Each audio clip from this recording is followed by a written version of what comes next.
want to talk about terminology. I spent huge amounts of money on accountants and lawyers learning the terminology that some of these things I should have learned in school. But a lot of terms around finance are thrown around, and the old saying, he or she who asks all the stupid questions soon becomes the person with all the answers, is really important. So I'll give you a basic example on a couple of terms and use this same methodology of asking questions until you understand it. Leverage and OPM, or other people's money, is terms that get thrown around a fair bit in the finance industry, especially when it comes to lending.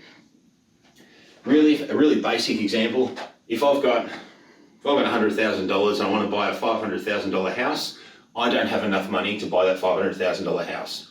Think of it like a seesaw. So leverage is leveraging other people's money. So if I'm standing on one end of the seesaw, the house is on the other. To own that house, I need to leverage the house up and own it. My 100,000 is not going to do it.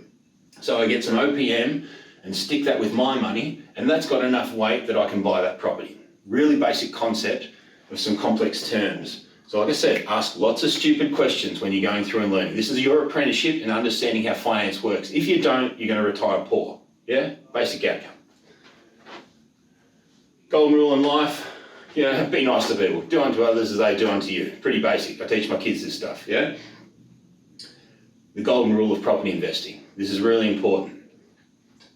Land appreciates and buildings depreciate. All right, really basic one. If we think about a house, let's think about what we're actually buying when we buy a house, all right? Most people think about the pretty house sitting on top.